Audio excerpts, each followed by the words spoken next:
Okay, let's unpack this. The surprising, almost magical power of tiny, everyday actions. Yeah, those small things, they seem insignificant day to day. But they add up, right? That's what we're diving into. Exactly. For this deep dive, we're exploring the really practical wisdom of habit building, drawing insights from the Atomic Habits audio lessons. And the mission. Well, basically, to take these sometimes complex ideas about behavior and Yeah. make them super actionable, easy to understand insights you can actually use. Okay, so let's start with that compounding idea, the power of small changes. Mm-hmm.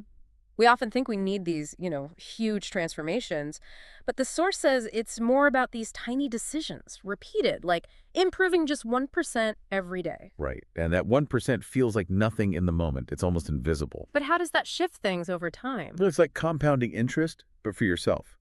These consistent, tiny efforts, they build potential kind of under the surface. So you don't see it immediately. Not usually, no. But they quietly accumulate, redefining what you're capable of. And then, boom, you hit these breakthroughs that seem sudden, but they're built on that foundation. That makes sense. But just knowing how they compound isn't quite enough, is it? The source really emphasizes something else, a shift in focus for making change stick. Ah, you mean identity versus goals? Exactly. We're always told, chase the goal, lose the weight, write the book. But the real leverage seems to be becoming the kind of person who just does those things. Yes. This is such a crucial distinction. Every habit is like a vote for who you want to become. Precisely. Because at the end of the day, your identity drives your behavior much more powerfully than, say, temporary motivation. So if you see yourself as a runner, You run. If you see yourself as a writer, you write. It's about embodying that identity.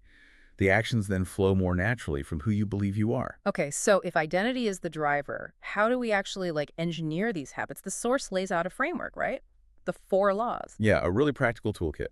The first law is make it obvious. Meaning, Design your environment so the cues for your good habits are right there, in your face. Don't rely on remembering. like leaving your running shoes by the door. Exactly. Or your journal on your pillow. Make the good choice the easy, visible choice. Got it. What's next? Make it attractive. We're wired to repeat things we enjoy, so you need to link the habit you want to build with something you already find pleasurable. Like only listening to your favorite podcast while you exercise. Perfect example. It bundles the effort with a reward, making the whole process feel less like a chore. Okay, obvious, attractive then. Then make it easy. And this is key. Start ridiculously small. Like really small. Almost too small. Read 1 page, not a chapter. Do 2 push-ups, not 50. The goal here is consistency, not intensity, especially at first. Make it impossible to say no. Prioritize showing up over doing a lot. You got it. Remove the friction. And the last law. Make it satisfying. Our brains love immediate rewards. Find a way to give yourself a little win right after doing the habit. Like crossing something off a list.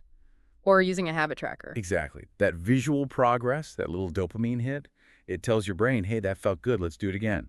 It reinforces the loop. Okay, those 4 laws seem powerful. But, life happens. We slip up. What about when you inevitably miss a day? Ah, yes. That's where the never miss twice rule is so important. Never miss twice. Yeah. Missing once, that's just life. It happens. It's a mistake.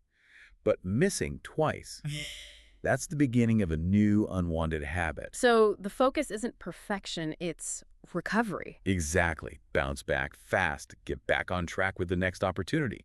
Aim for quick recovery, not some impossible unbroken streak. Resilience matters more.